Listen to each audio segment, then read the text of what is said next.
are now tuned to BS3 Network.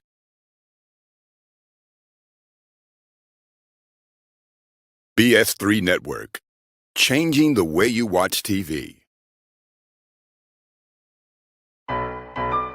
It's Queen 3 and King. It's Queen 3 and King. It's Queen 3 and King. Queen 3 and King, we the team, it's going down. We the talk of the town, it's going down. We royalty, wear our crowns, it's going down. Tune in now, it's going down. Queen 3 and King, we the team, it's going down. We the talk of the town, it's going down. We royalty, wear our crowns, it's going down. Tune in now, it's going down. It's Queen 3 and King on BS3 Network. Welcome to another episode of Queen 3 and King. I am your host, King Dawk. We also have another special guest host in the building today. Again, that's Mr. Gary Freeman, and you see the educator queen here. And we also have Pastor D.P. Dawkins that should be on shortly. He's having a bit of technical difficulty. So hopefully he will be on here in just a moment. And work those out. But before we get to that and get him on, let's go ahead and do our introductions. Again, today's topic is Black marriage, Black divorce. This is part 2. Again, Gary was with us last week. We talked last week, some of the things that we talked about with some of the cycles we have to break, breaking each other on picking our battles. We talked about strategic efforts against the Black community in terms of marriage. We gave some statistics with regard to if you were a family, or you were a product of a divorced marriage and whatnot. And again, we have a lot of meat left on that bone, so we're going to try to dissect the rest of that today. Again, if you're in the chat room, please let us know your thoughts. Your thoughts are very big in terms of what we do here on the show. So getting your thoughts and feedback and things of that nature is important. So make sure you share your thoughts with us as well. But before we go any further, let's go ahead and do our introduction. So again, the season queen is out today. She is been island hopping, and the baby queen will be out today taking care of one of the babies. So without further ado, let's go to the educator queen out of East Garland, Texas, by way of Tulsa, Oklahoma. There is another event coming up soon with regard to Tulsa and Okmulgee in terms of being the queen. His brother be lying. Hopefully she will participate and show well in that. But she also goes by Meba, she goes by TT, and she was caught cussing in a live video on Facebook this weekend. Talk to the people, Queen. And cussing hard. Do you hear me? I went back, I said Mika. And when you went back and said Mika, what did Mika say? Girl, it is what it is. Okay. All right, and next we have the philosopher himself. That is Gary, the philosopher of Freeman. I heard somebody pop on. There he is. Mr. Gary, talk to us, sir. How have you been today? Were you excited and diving back into this topic? I am. I'm looking forward to continuing the conversation. Looking forward to hearing what the pastor has to say and offering that spiritual guidance and leadership along with our kind of secular guidance and opinion. So I'm interested to see the two worlds and how they, for lack of a better term, marry and what we're going to get out of this. I think it's going to be a great show. Right on.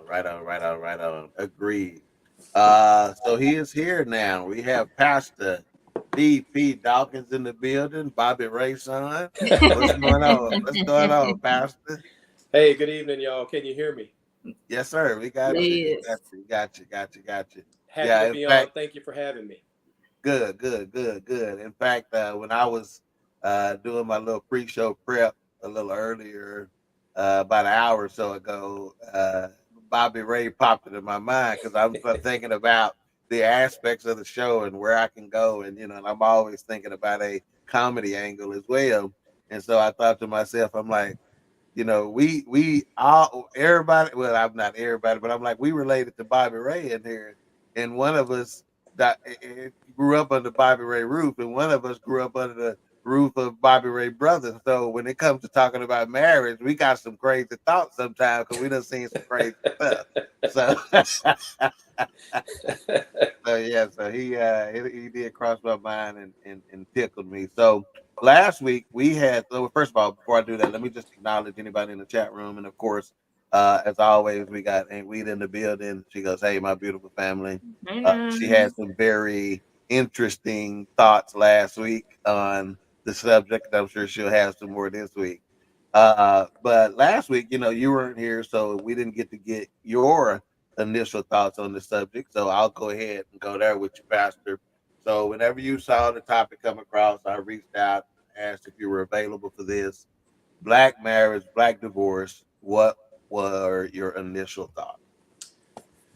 My initial thoughts were that it was a fantastic subject matter, timely and well needed. But I have to be honest, it also reminded me of a few of the other shows that you've had in the past, dealing with the African American woman, and as it relates to their expectations about finding a mate. And I think if you combine some of the shows that you've already done, we have a good framework, a good foundation that we need to delve into, because I think they're all related. Some of the topics that you've discussed in past shows with why we have a challenge and issue related to black marriage. Right. Wow. Okay. See, already, we come out hitting triples. We ain't coming out hitting singles. We come out hitting triples because I think that is a very well said, and it's the case. And as you said that, I'm automatically flipping through some of those episodes and some of those topics. The angry black woman topic, the why he ain't texting me back topic, so you're 100% right. There are a lot there that contribute to this particular topic. Now, let elaborate on this. You called it timely. Why did you call it timely? I'm sorry, say it again. I didn't hear you. You called it timely. Why did you call it timely? You call this topic a timely one. So why did you call it timely? Well, I think it's timely because of where we are today and what we see. And I think the main problem is everybody is infatuated with social media. Everything now is electronic, social media based. Even I went to the doctor today to check in, and everything's done electronically. And I think the problem is that we allow television the television of what marriage should really look like. And so because we are now in that social media world where everything is fast and quick, now our what we believe is shaped by what we see. And so much of what we see is controlled. The narrative is controlled by social media. Right. Okay. That's good. That's good. And then my thoughts, as soon as you start talking like that and talk about telling the vision, I started thinking about that fairy tale marriage and how that's impacted. That's another piece of this that we didn't talk about last week, right? Is how that fairy tale, right? And I'm sure you can break that word down, fairy tale. Fairy tale has contributed to our thoughts about what a marriage should be, and how erroneous that may be, and that whole Cinderella story, you want to get swept off your feet in knight in shining armor. And sometimes your knight in shining armor wear overalls every day to work. Exactly. You follow me? Yes, sir. Yeah. So now, before we go to I want to hit Pastor on the religion aspect that we broke down last week, and let him comment on some of that. But before I do, Meek and Gary, did y'all have any thoughts from last week's show to this week's show through the course of the week? or anything that we need to include here in this initial thoughts section? I didn't. No, well, we'll get to it, but when we talked about kind of focusing on the benefits of marriage. Right. Yes. And there was one statistic there's a financial statistic that I Okay. thought really stuck out, and but we can get, and that's something that I'll elaborate on. Awesome. Here. And that I got that written down. And Pastor will be able to bring a unique perspective to that as well, considering his background in the financial sector. So I think that's a great place to go. Okay, so we talked last week, Pastor. We did a lot more cussing than we're gonna do this week. And I need folks to know it ain't because Pastor gonna look at us funny. He gonna, we ain't gonna be able to come back to his church. We gonna have to give a higher love offering. None of that. It's just simply out of respect for him, and who he is. But that don't mean I won't let one slip, especially if it get good to me here. But I wanted to say that I said that to say this is that we did talk and bring up a couple of different scriptures last week, Pastor, even though you weren't here.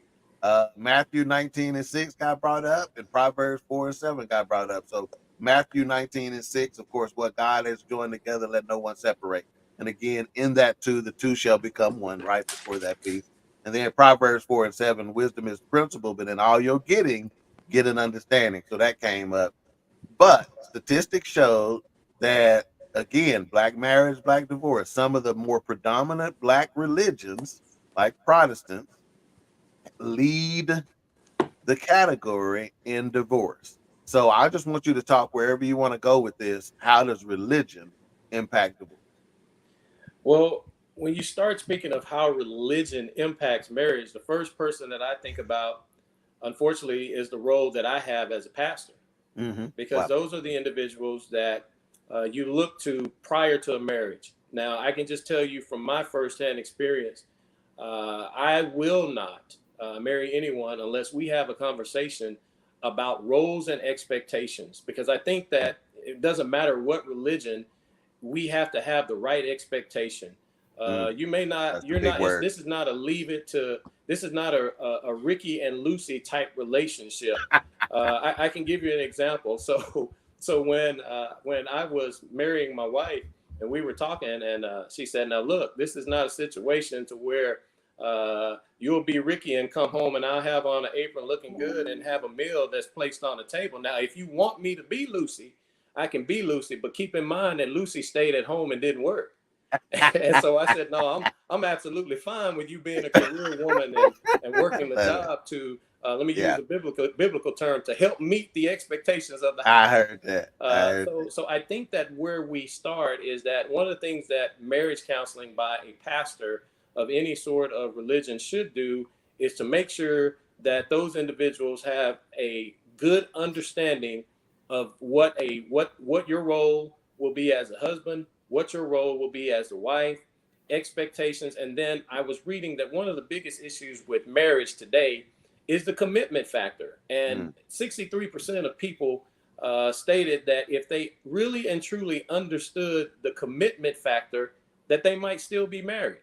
And that falls squarely on the role of the individuals that are performing the ceremony to make sure that you know what you're getting. This is not a ceremony about us spending money, getting dressed up, and walking down the aisle and making those commitments. We really must understand what that means. And being honest with each other in those counseling sessions, and not operating with false expectations appearing real, which the acronym is FEAR. Right. False expectations appearing real, because fear and being fake does nothing to help anyone's marriage from the very beginning. Because the person it's kind of like interviewing someone for a job. When you interview someone for a job, you hire them, and then Monday starts and it's their first day. You're wondering, where's the person that I interviewed? And I think that sometimes in marriages you have that same situation, simply because individuals aren't just open and honest in the very beginning to build that framework from the marriage. Right. Wow, love it. And Mika and Gary, as he talks and as I kind of add follow-up questions and whatnot, please feel free to interject, or ask a question or whatever the case may be, right? So it's ironic that you went there with regard to your role on religion, because that's the follow-up question I had. And one of the questions that I want to ask you on that is, have you ever advised someone not to get married when you were counseling them prior to marriage? Yes, sir, I have, and I remember. Oh, wow. I remember the situation very well. Uh, The bride became so upset and angry with me. We were in Mesquite near Townies. I'm not going to say anybody's name yeah, to protect the innocent. yeah. And, at the time, she was Or also protect the guilty, either way. she was also with child at the time, and so we're sitting down, and it's our third session. And as I'm sitting there, I said, I have to be honest with you. I can see some things that will cause this marriage to not work. And the two of you are not ready to be married to each other. She became mad, stormed out, peeled out in the parking lot. But thankfully, she got past it. And I think that it also takes an individual being honest and upfront that you're not ready for this. Yeah. And there are some signs that you see in those counseling sessions, or should see, red flags that you need to share, you need to discuss.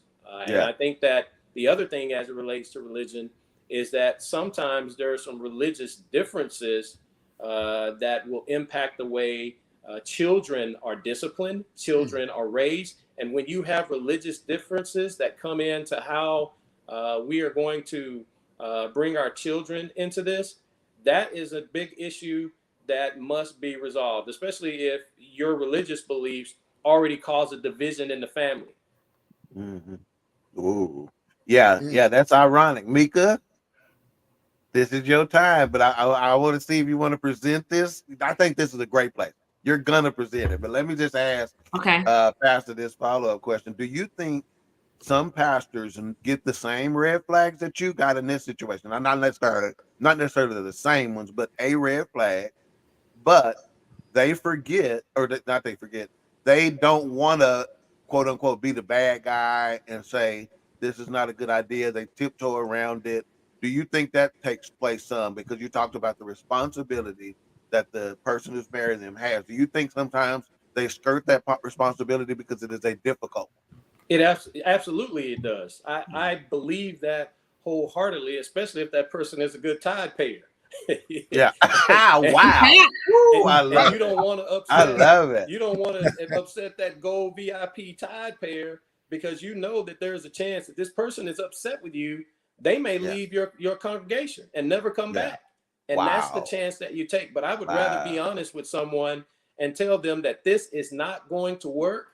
And if you make the decision never to come back again, I'd rather you make that decision to never come back than me tell you a lie and you end up in a relationship that doesn't work, that causes you more pain than what it was intended.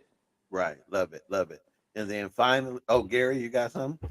Well, it kind of, with this particular subject, it kind of piggybacks on what we talked about last week, and kind of where it all begins. Who's your first pastor? Your first pastor is usually your father or someone in your household.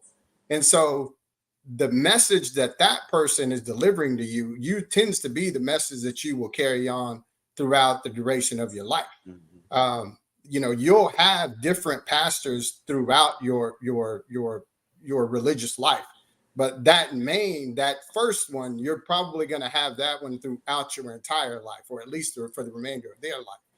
So that message that's being taught at home is probably even more important than that message that is being delivered by your pastor. I do commend you for telling people that, no, you're not ready. I was in marriage counseling and I saw several couples where the pastor passed that message on to them and said, no, you can't. And there were a plethora of different red flags that came up in these different scenarios. One was domestic violence. One was just spending habits. It was basically financial spending habits. There was a reason that one person couldn't control it, and the pastor said, no, you guys aren't ready. Another one was a dedication to the whole concept of religion altogether, not being equally yoked in the idea of how we are going to move forward in this as a spiritual couple. And that was another reason that was thrown up as a red flag, and so that marriage was discarded. But I commend you for stepping in and saying that no, this isn't good, because that's what needs to happen. That's what a lot of turmoil could be avoided if people had enough courage to say, and I had the G rated. I know what you was doing. I knew what you was doing, Gary. You didn't trust me. I knew what you was doing. And see, and he contemplated on saying the word nuts. He said enough nuts. That crossed his mind for a split second too. He's like, well, that's kind of NC-17. I could probably get away with that one, but let me go and keep this G. Yeah. Oh yeah, exactly. So, but yeah, so I commend you for doing that, because a lot of people don't. There have been, I've had, family members and that I've talked to, and it was like, probably ain't gonna be a good idea for you to move forward with her or to move forward with him because of X, Y, and Z. And again, you get to be the bad guy, and people will remember that forever. Whether if it works out, then they kind of hate you forever. But if it doesn't work out, then they give you that, well, man, you tried to tell me, and I can always appreciate it. But again, I do. If it needs to be said, it needs to be said. So go ahead and say it. That's right.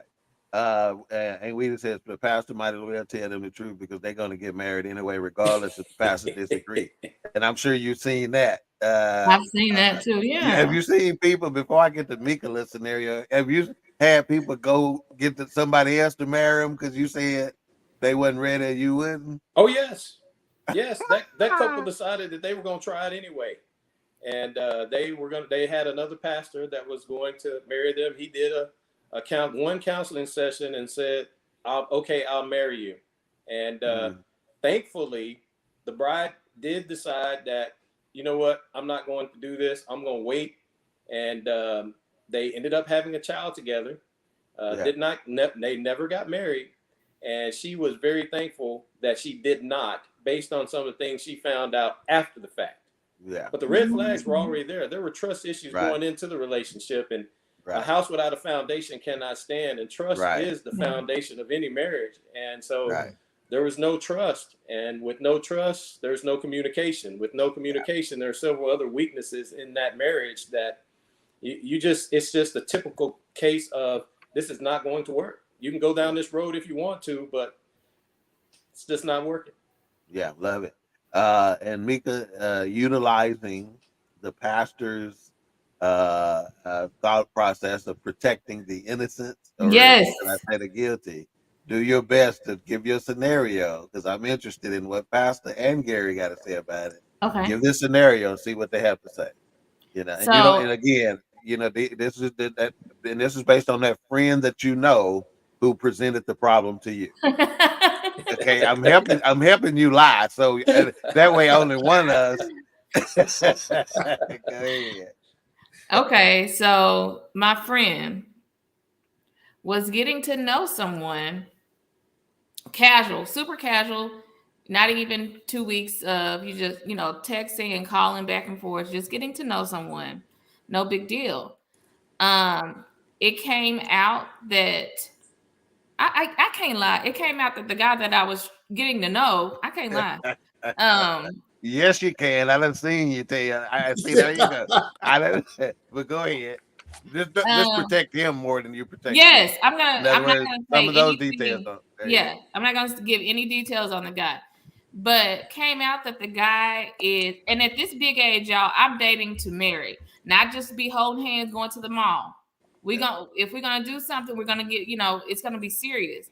And I think you should get serious sooner than later, like with conversations and this and then so when we're talking about religion, and he said he practices, he doesn't go to church, he doesn't do anything, and if he had to practice something, it would be something outside of what I believe in, which is Jesus. Okay.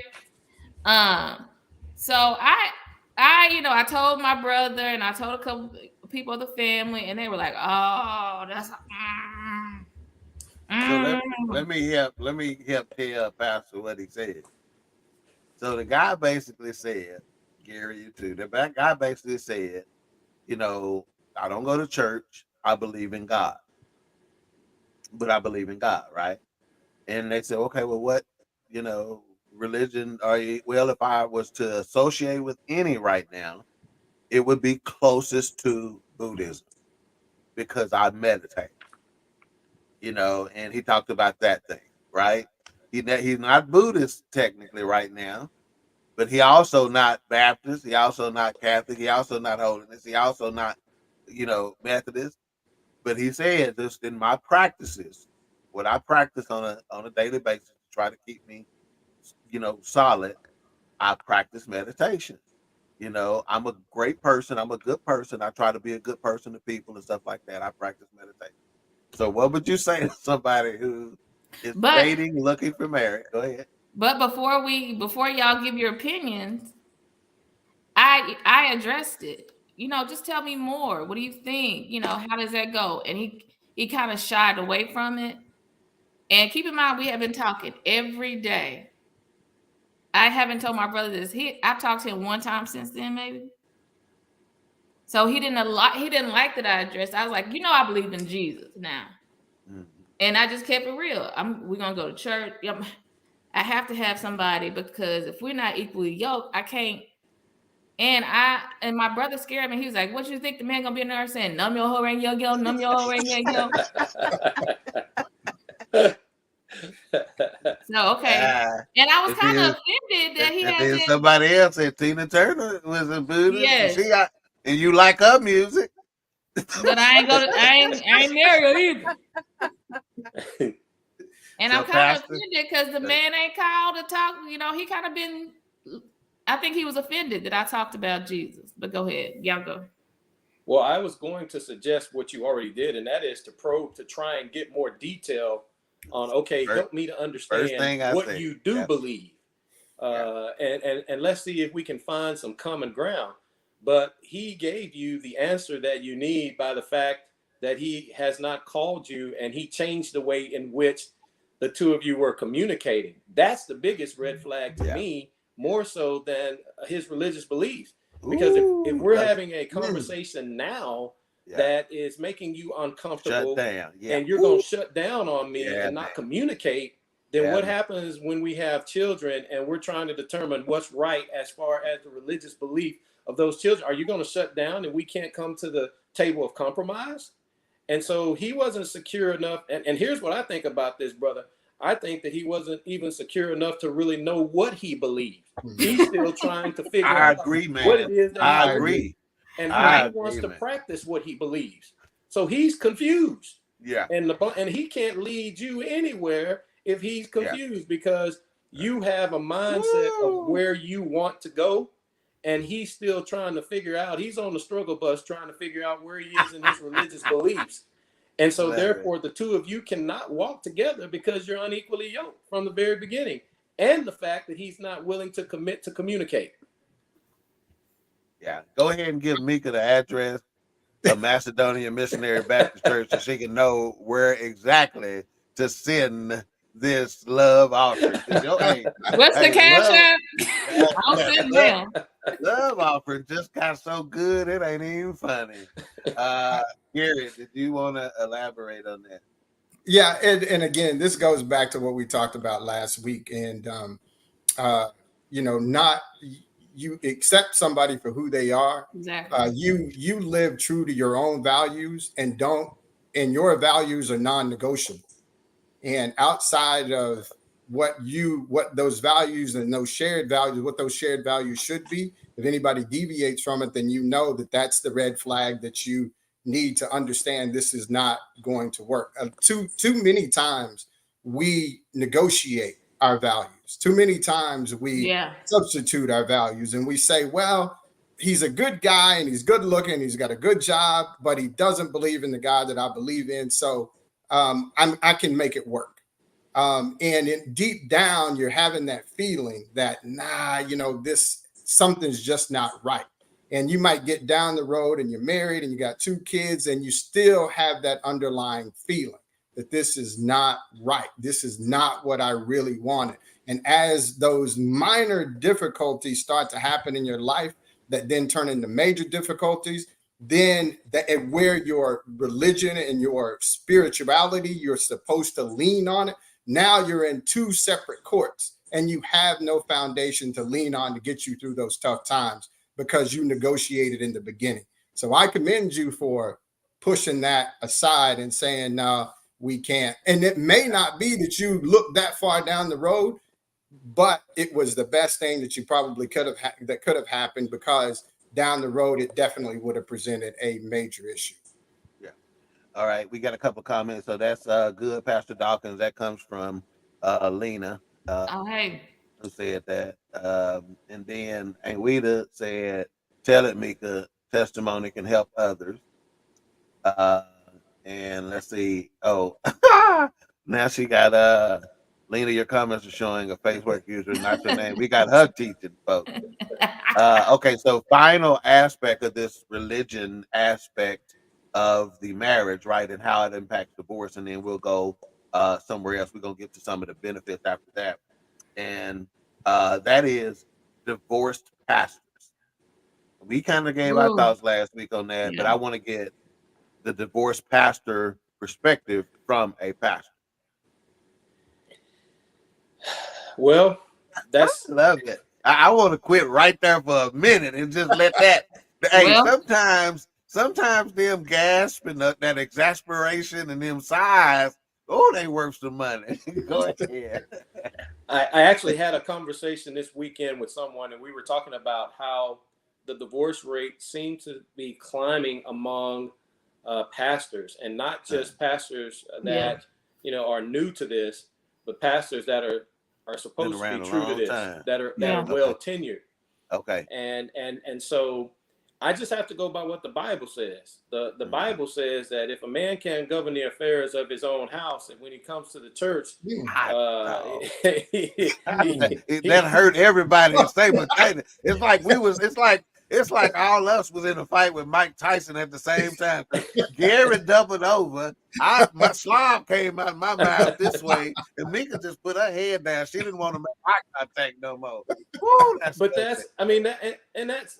biblical. It's the biblical foundation. There are 2 offices in the Bible that it talks about and gives qualifications. That is the deacon and that of the bishop/pastor. And it talks about how the husband, he is to be the husband of one wife. And then there are specific instructions even given in the Bible how a husband is to treat the wife. And then it talks about how Christ loved the church. So the pastor has a great responsibility, because eyes are constantly watching what you do.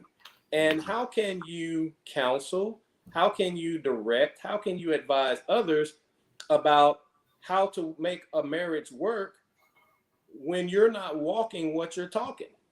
And I think it's critical. Yes, there will come times in which, as a pastor, you have challenges. We have challenges just like anyone else.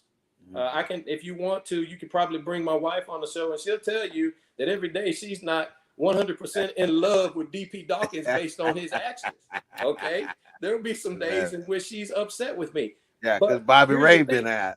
Yes, because there are times that I act like Bobby Ray Dawkins. Right. I mentioned him earlier, so I'll just go there. There are times that I act like Bobby Ray Dawkins. Yeah. But the thing is, we have to be willing to communicate. We have to be willing to commit and make the necessary changes and adjustments to make the marriage work. And as a leader, as a pastor, if you're going to counsel others as to how to make their marriage work, you have to be an example. And it comes with prayer.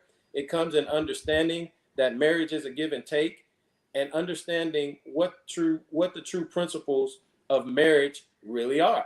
And you also have to understand accountability and responsibility. Let me just drop that in. And since I'm talking about the Bible, if we go back to Genesis, you got to look at the first marriage between Adam and Eve. Before Adam had a wife, he had accountability and responsibility. Before Adam had a wife, he had a job. His job was to name the animals. Before Adam had a wife, he had a place to stay. It was called the Garden of Eden. And so when we look at and examine the life of Adam, we understand and see accountability and responsibility. And so we have to have accountability and responsibility on an individual level. And then when we're committed to each other, we both have to hold each other accountable and be responsible in those vows in which we make. Yeah. Wow. So Gary, you see why last week when I said when this joker preach at funerals, even if it's people I don't know, I want to know the date, time, and place so I can go. Yeah. And let me put it like this. And he let me put it like this. This is the reserved, calm delivery right now. He know he on TV. So he's just delivering this real easy. But when something about getting behind that pulpit, it take it to another level. But I'm saying, man.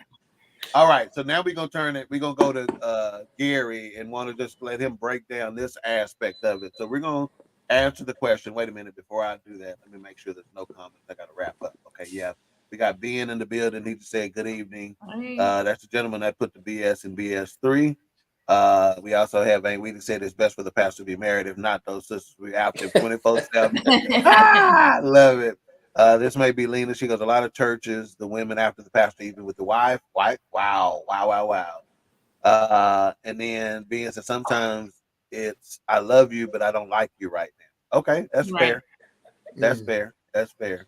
That describes Lena's mama to me. She always say, I love you, but I don't like you. And that's fair. I can't blame her for that. But okay, Gary talked about this, and we're going to answer this question. Because Gary made a good point. He's talked about all the negativity out there about marriage, and you don't have to do this, you don't have to do that. You know, you ain't got to put up with him doing this. Girl, you make your own money. You make more money than him anyway. You all this, all that. What are some of the benefits of getting married and staying together? We don't talk about those enough. Lily last week made a very good point. We winning at everything else. Let's win at marriage. All right. So, Gary, what are some benefits of getting married and staying together? What did you want to share with us on that? So, a couple of statistics that kind of stick out, and I'll start with the financial benefits. Financially, you're sharing bills. So you just imagine if you make $50,000 a year, but your spouse also makes $50,000 a year, then that's $100,000 worth of income that's coming into the house versus you trying to raise maybe 1 to 2 kids on $100,000 versus you trying to raise 1 to 2 kids on $50,000 worth of income. And if you're lucky, some child support that probably may equate to another 10 to 12,000 out of that. If you're lucky. Yeah, if you're lucky. We're wasting a lot of money by being separate. And this is an interesting statistic this is an interesting statistic. We said that I heard this. I think you may have quoted this last week, but the percentage of marriages has declined since 1960, and we contribute that to social welfare programs and whatnot. And so it's basically about half of what it was, or maybe even a third of what it was in 1960.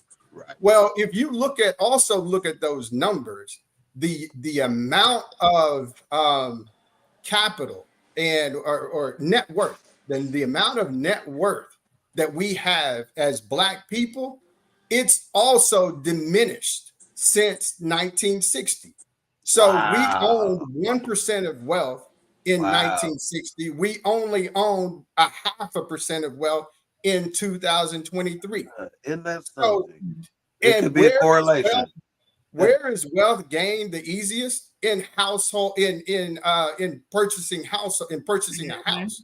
But if you've got 2 incomes that are split, trying to purchase 2 different or paying rent in 2 different places, economically you're further behind than if you got married and just built your nest egg together. So that's one glaring statistic that came out of the conversation that we had last week. I want Pastor, if you got anything on this, especially since we're on the financial aspect of it, and I know you get to see some folks, and are probably just like you've counseled people from a spiritual standpoint. I'm sure you've counseled several from a financial standpoint. So if you got anything to add, please don't hesitate to pop in. Yes, I would agree with what he's saying from a financial standpoint. Together we can build something, and we can satisfy our personal needs and our needs with each other, our needs together. Because when you're combining those two incomes, then your quality of life is different. And if you would look at if you look at what happens when we combine our assets, not only are we combining our assets from a financial standpoint, it basically gives us not only more buying power, but it also gives us the ability to now where we can really raise a family and have a situation to where we can start building the right values, the right morals. Now, some people will argue and say, well, you know what? Money doesn't aid in creating a system to where you have good morals and values. It certainly does, because it may allow you to move into a better school district. Right. It may allow you to be in a place where you can be away from a city with a high crime level, because now we've combined our income and we can move to a place to where it's going to be more beneficial for raising a family the right way. Ooh, love it, man. Love it, man. Love it. Just a couple quick comments, Gary. Let me get these comments in, and then I'm gonna come right back to you. Lena said, "Helpmate." Fran, hands, love it. And Ben said, the songwriter says it's cheaper to keep them. And Weeda, he talking right up your alley right there, because that's your kind of music. And then we got Grace in the building, also of BS3 Network, and Life Happens. So make sure y'all support her too. Okay, Gary, go ahead. No, I also there are minor things like car insurance is cheaper if you're married. There's better access to credit. You get higher credit. You get higher loans when you're married. You get lower interest rates. Tax advantages when you're married. And to get into the children, look at this stat right here. Children that are raised in single-parent households are 6 times more likely to exhibit emotional and behavioral problems. 6 times more likely. So we wonder what's going on with the kids, and we can say that all the time. What's happening with these kids? Well, that's what's happening with these kids. If the kids that are raised in 2-parent households are performing better on every level, they have higher GPAs, they have lower behavioral issues. They go to college at higher rates. If you have all of these positive things happening, then these are the things that should be touted. And we give more light to the negative things of being married than we do to the positive things. And most people have never heard of some of these statistics. Yeah, and it's not something that's actually brought to the light. I love it. Y'all notice how Gary's saying it with his chest too? That means he's serious about it. He ain't. I mean, Gary. I mean, he's saying it with a little bass, and he sat at the edge of his chair. So that's how I want you to stand on it too, man. Yeah, that's big. A lot of people don't think about that. I'll admit, think about this for a second. When we talked about this, the subject came up and stuff like that, I hadn't looked at it that deep on those areas, right? In terms of benefits and some of those statistics, man. So I think that's super strong.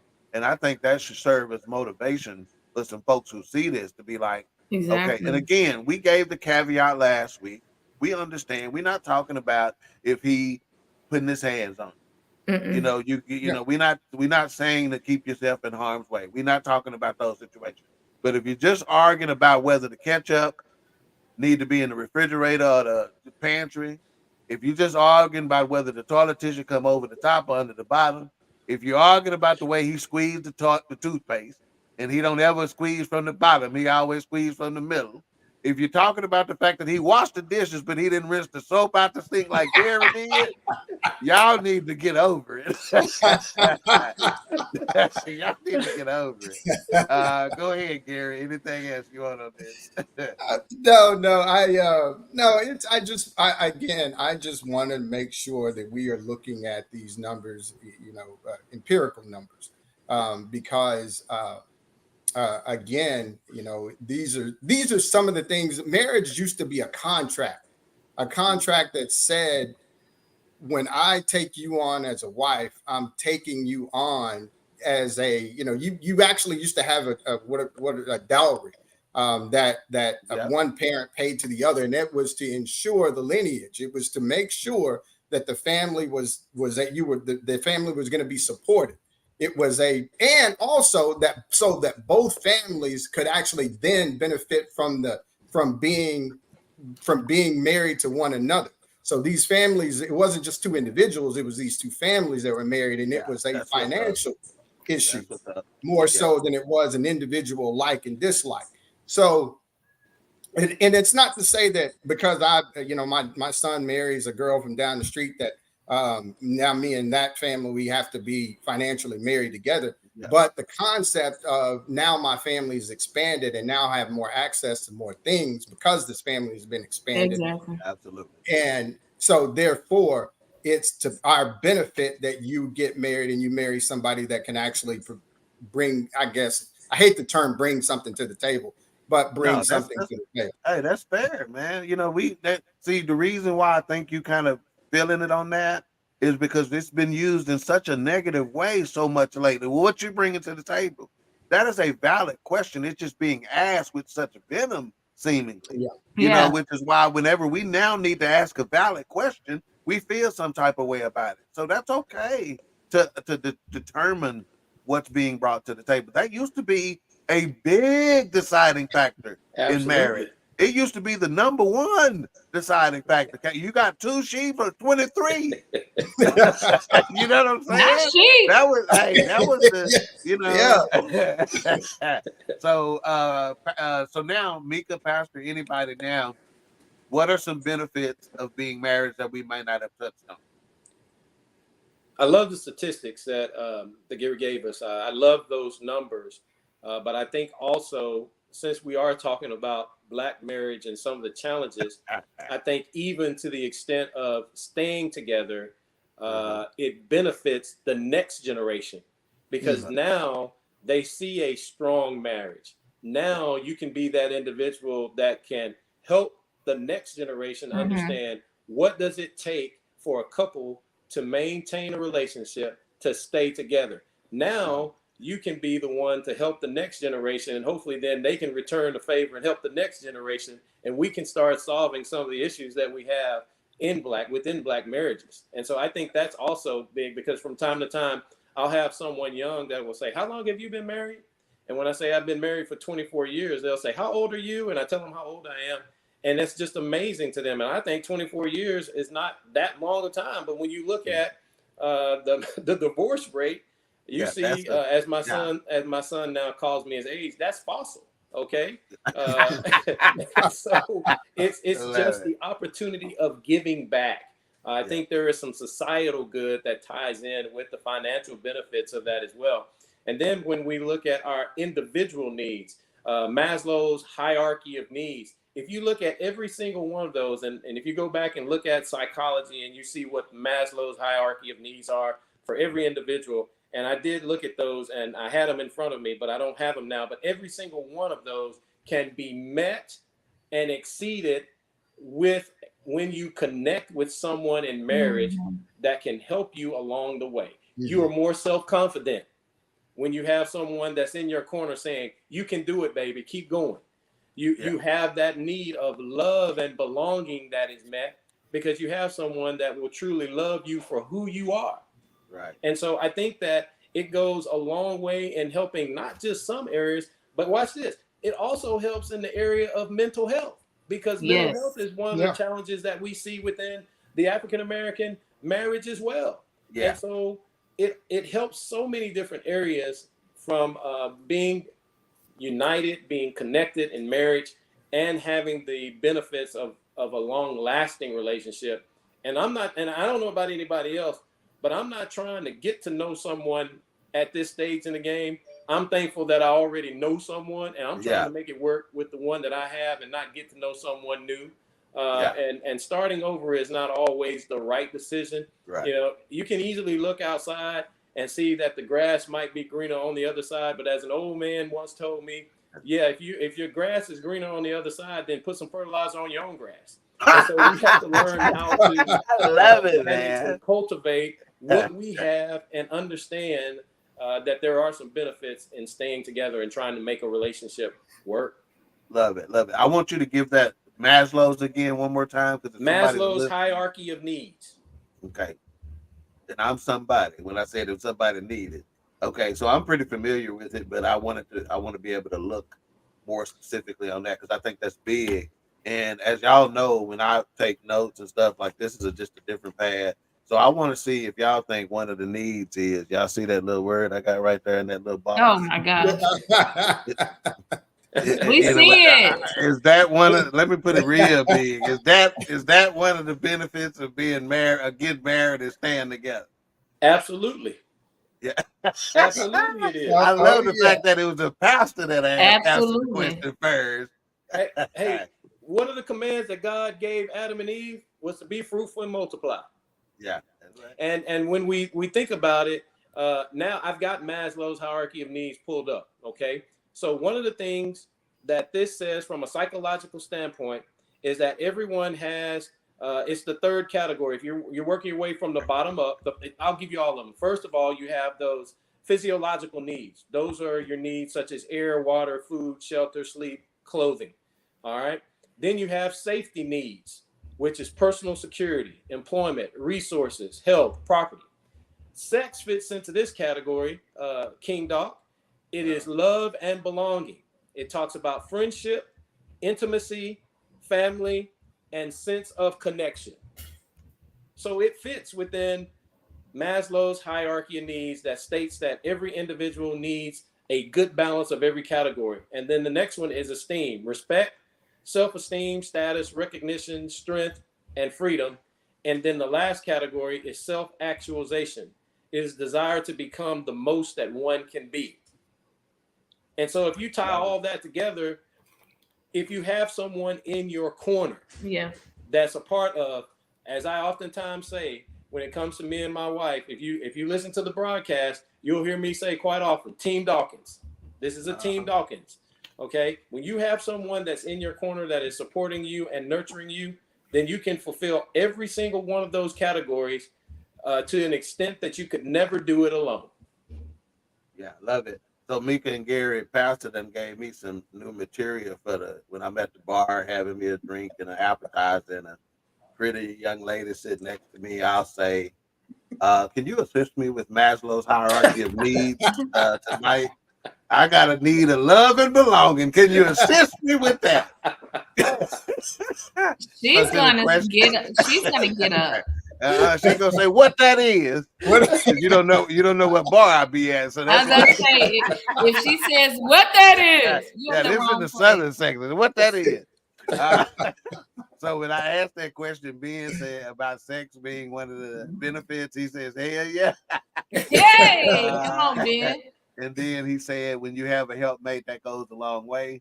And then I think this is a strong comment that we don't give enough credit to. We say it sometimes, and that's cute to hear, but I don't know that we really understand that it is powerful, man. If you've been a part of that before, man, that's a powerful thing. And I'm telling you, I agree with that wholeheartedly, man. Wholeheartedly. Okay, so we just got a few minutes left, but I do want to touch on this before we go. And again, we still got enough meat. We got enough meat for a part 3 if we want to. And guess what? How about me adding this factor to it? How about a Pastor AJ Jones on this one, Mika? And you don't think he can add some salt to this thing? Right. Okay, so I want to end with this one, and then we'll give some final thoughts. But I want to know about your friends, and I want to start with Mika on this one. Yeah. How do your friends influence your marriage?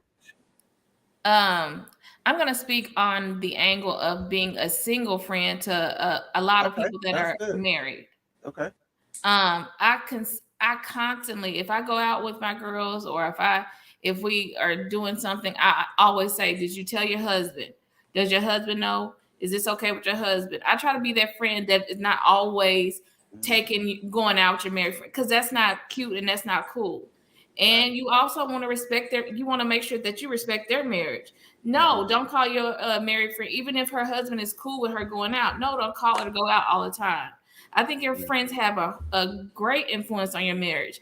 And I have married friends that, you know, they'll call me, even though I'm not married, they'll say, what do you think about this? And I'll say, you wrong, sis. You didn't have to do that. Or if I was him, I would have said the same thing. So I think your friends have a powerful influence on your marriage, and wanting it, you know, you need to have people in your circle that want you to succeed in your marriage, even if they're married or not. Just my angle. Okay, good points. Have you ever had a friend that said, no, you know, y'all, we don't need to be going out all the time or whatever? And she goes, girl, I ain't worried about that. Let's go. Have you ever had a friend that you were trying to look out for, but they rejected that and say, no, we finna go? It was a co-worker back in the day, and I rolled my eyes. I rolled my eyes because we're not associates anymore. But I used to say, no, I'm not going out with you. Or don't you have a family at home? She's now divorced. Yeah. And still in the streets. Yeah, got you. She for the streets. That's what they say. Gary, how does your friends influence your marriage? Oh man, it's like Mika said, they influence it exponentially.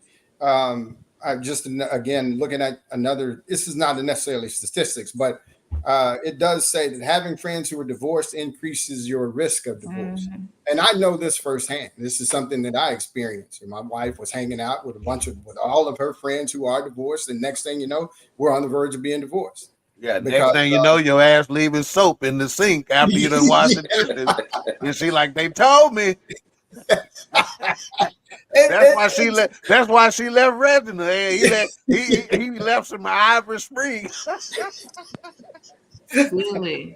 You know, and I'm gonna tell you this, and this is true in the sense that I started listening to problems that she was exposing me to in their relationships. Wow. And then when we started having problems, it was a lot of stuff that tended to be what other people were having. Yeah. That weren't really our problems. They were just problems that were magnified by other people's problems. It wasn't anything that could be tolerated that couldn't be tolerated at all.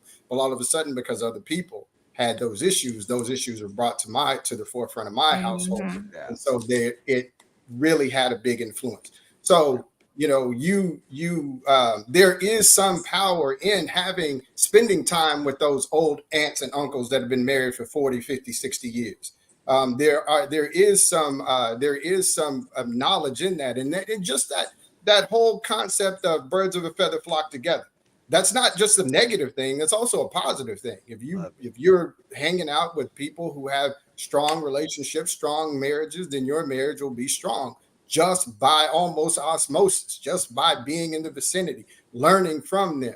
But if you hang around dysfunctional people, you will be dysfunctional, and you will be headed down the same road that those dysfunctional people are headed down. So without a doubt, they have definitely an influence. Love it. Pastor, okay, let's get this. You know, I want you to tell us how friends influence your marriage, but I also want you to touch a little bit, if you can, or if it comes up, if the Spirit leads you there, on just friends in general in terms of how we see them as Christians, because how you see friends in general as a Christian does impact how it affects your marriage, if that makes any sense. So I'm going to try not to take too long, but I'm going to go down a different path. Take the time, man. And my different path is that, yes, friends do influence your marriage, but they absolutely should not. And here's the reason why. Love it. I did some research before coming on as well, and here are some of the reasons for divorce, and I wrote them down. Career choice, parenting differences, division of household labor, family relationships, friend relationships, and health choices. So when you see that family relationships and friend relationships are a couple of the leading causes of divorce, yes, friends influence your marriage, but they absolutely should not. One of the symbols that I discussed during a marriage is simply this. The ring is a closed circle, which is a symbol of a closed union. So whatever happens between me and my wife, that's between us, and it should not really be shared among friends who have opinion or family, because you've got to keep your friends and your family out of your marriage, because all the times they do not understand. And I'm not needing a friend or a family member to validate my decision within a marriage, because validation doesn't necessarily mean that it's right. Because just because I have the right to do something doesn't mean it's the right thing to do. So when we think about that, friends do influence our marriage, which means also we have to be careful. Like they said, I agree with them on, we have to be very careful with the friends that we choose to allow to give us advice. Psalms 1 talks about taking advice. And so we should give advice and receive advice from those individuals that are godly, and make sure that our advice is not coming from friends. And somebody wrote something today that talks about you got to watch the language of friends, because they can actually be haters in disguise. She thinks she's something with her little old car, or a little old job. Right. Anytime you see somebody put little old in front of it, that's not encouraging you. That's bringing you down. Yeah. And so we got to How learn the things language going of on the your little difference job? between friends and haters.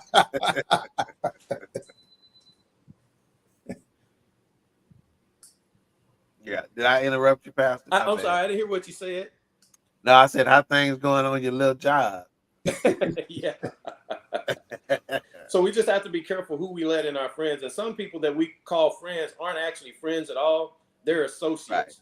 Right. And people call others friends because they validate you and tell you when you're right. But a friend is not something. And here's the other thing. You find out who your friends are when times are bad. Yeah. Your enemies are revealed when you start having a level of success, but your friends are revealed when you struggle. That's good. Man.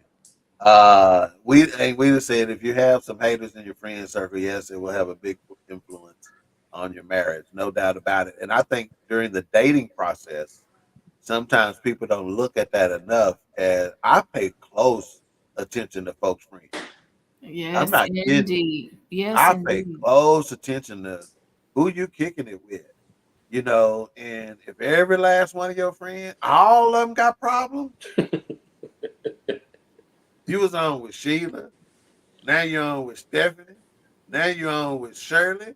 Number one, why all your friends got S her names? And number two, why they all This is dumb. and number two, why they all got, I mean, it's like, dude, ain't none of your friends having a good time right now? Ain't having no success in life. But in all seriousness, man, we do not pay close enough attention to those influences, to them as individuals. How they're influenced as individuals by those friends will give you a good indication of how they're going to influence them in the relationship with you. So, yeah, I don't think we pay close enough attention to you. But I think overall, Pastor D.P. Dawkins is right yet again. They shouldn't influence your marriage. And that's big. And I've heard him say that closed circle thing before. So, wow. We've come to another end of this one, another end of a show. Again, that is Black Marriage, Black Divorce, Part 2. Again, had Gary come back for a second helping. And then we had Pastor Dawkins come join us as well. And so it brings us up to our final thoughts. But again, there's so much more meat on this bones. I got 3 questions left in the thing, and got plenty more notes. And in the accent and the aspect of some of those factors that he Pastor kind of mentioned a few of them, but we could have dove into those a little bit more too. But let's go ahead and give our final thoughts and wrap this one up. We'll start with the educator, Queen Mika. Oh, okay. I want to thank the Is you gonna date that boy that we talked about? That booty? Did you hear my cousin say? He said, "Y'all already showed you who he was. Believe me." Hey, Pastor, I told Mika, y'all gonna have that fat Chinese man sitting at y'all doorway. And when you walk in, you gotta set some oranges down. You see why I can't talk to him? He don't take it seriously. He was like, "I know what to get y'all for Christmas, a little fat booty." Yeah, y'all gonna have incense burning and stuff. You gotta come in, take your shoes off, and slice an orange right there. We supposed to eat this or take this? That's what the kids gonna be saying. We supposed to eat these or leave these. Go ahead, Mika. I can't. You know that'll confuse little black kids. They won't know what to do with it. Is we supposed to eat these peppermints by this fat man? Thank you, Pastor, thank you, Gary. I can't even give these final thoughts and be serious. And I appreciate y'all for coming on. And I just want to say, I want to, doing shows like this, I think it's positive because we give another spin on what things should look like in a Black marriage. And I enjoyed that both Pastor and Gary gave benefits that could really break generational curses and help us succeed as a Black community. Yeah, agree. All right. The philosopher, Gary, talk to us. Final thoughts, sir. Hey, I'm gonna leave you with this this story real quick. And I was at the barbershop one time, and an old guy was in there. We were all kind of in the midst of a conversation, and the guy was walking out of the door, and somebody says, "Hey, hey, by the way, how long have you been married?" He said, "Man, I've been married 55 years." And they said, wow, man. And one guy said, wow, 55 years, happily married, 55 years. He said, hey, I didn't say happily. He said, so everybody he said, it ain't all roses. He said, there are some days when this ain't, I don't like us, you don't like me, but we managed to get through it. So it ain't all happy 55 years, but we made it.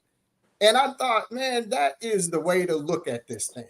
That is a common ground way to look at marriage. It ain't always rosy, but you keep your nose to the grind and you will make it through it. So that's my final thought. Hopefully it encourages somebody. Yes, sir. Absolutely. Very good. Pastor DP Doc. I'm just gonna leave you with three words: leave, love, and live. We have to learn to, number one, leave those things. If we're going to focus on making a marriage work, we've got to leave our selfish desires and our selfish ambitions behind. Yeah. Not saying that you lose yourself, but that you find yourself in the balance of the marriage, that we love unconditionally. That means that in spite of and despite of, and that's the way that God loves us. We have to learn how to love each other in a marriage the same way that Christ loves the church, and in fact that he gave his life for us. And then we have to live understanding this, that we're not promised the next moment. We have to live with unexpected choices, knowing that the choices that you make, live in the moment, and you never know where unexpected choices that you make will take you. Yeah, I didn't know at first. He said some good stuff there, obviously, but I thought at first he was reciting Eminem. You got to lose yourself in the moment. The moment you own it, you never let again. You only get one shot to not let. I didn't know. He ain't all. His pastor tell you he ain't always been saved, so it wouldn't be far fetched for him to know Eminem. I promise you, Eminem didn't have anything to do with Okay, I'm just checking. So for me, my final thoughts are inspired by Gary because he wanted to go to the barbershop. I want to go to the barbershop. And again, I think, man, if I could only explain to people, sometimes even women, because they haven't experienced this for us, that men have. But man, if I could only tell you how much goes on at the barbershop in terms of men and fellowship and whatnot, and in a positive situation like the old school barbershops we went to, where you got Wallace Starks and what's the guy over there off Clark? Why is his name? Arnick, Mr. Arnick, and all them, right? And so I was at the barbershop one day, and we had this old cat. I wish Craig was here to tell this story because he tell it much better than me. But this old cat was in there, and we were talking about marriage, relationships, all that other kind of stuff. And Mr. Johnny was quiet, and so Craig and somebody asked Mr. Johnny, I know you've been married for a long time, but you ain't saying nothing. And Mr. Johnny looked at him, and you know how old folks can be deliberate before they start talking and whatnot. He sat up on his chair and he said, boy, me and that old guy been married for 47 years. He goes, and if I had to give you one piece of advice, one secret to my success, you got to learn to be quiet when you feel like talking. So he like, she done made you mad. She done told Gary, you ain't wiped that soap out that sink. And you know Gary felt like talking. And he said, sometimes you got to be quiet when you feel like talking. And I think that'll keep a whole bunch of marriages together. Just be quiet sometimes. That's part of your pick your battles thing, right? So, again, we thank you for being a part of this one. Again, Black marriage, Black divorce. Let's make it Black marriage, Black legacy next time. Let's make it Black marriage, Black influence. Let's make it Black marriage, Black power. Let's make it Black marriage, Black encouragement, as opposed to Black marriage, Black divorce. As Lily said, let's win that marriage. Again, we appreciate all the viewers. We got my son, one of the twins in the building. He goes, good show as always. Hey, appreciate you, son. Appreciate you, son. And we will see you next week on another episode of Queen 3 and King. I'm not 100. Let me say this. I'm contemplating on a topic being, we got the seasoned queen, we got the educated queen, and we got the baby queen. I'm thinking about the mama queen and bringing her on to get interviewed by, I want to see if AJ Jones can do it. I want him to interview her about all the things that happened with us growing up. Like I want him to tell what's the funniest whooping story you got? What's the funniest you had to go to the school story? All this other kind of stuff. What's the funniest relationship story when they first got, that kind of stuff. So that's what I want. I hadn't confirmed that with my mama's availability. She go to sleep at about 6 o'clock. Don't do my mama. And I hadn't confirmed about AJ's availability, but I'm gonna check. That's where I'd like to go. And Pat, she of course told me, she called me the other day and said, "Yo, Aunt Freddie called you. Called me and said she needed me to call you and tell you she love you so much for giving me this new car." I'm like, that ain't why she loved me so much. She loved me so much because that's my auntie and that's my cousin. She just happy, I'm like, you just want to tell me that people happy you got this new car. But anyway, again, thank you for tuning in to another episode of Queen 3 and King, and we will catch y'all next week. And regardless what we talk about, it gonna be good. Y'all say bye. Bye, y'all. Are we smiling or what we doing? The Queen Bee has arrived. We'll show out then. So I'm gonna start with both of y'all's hands right here.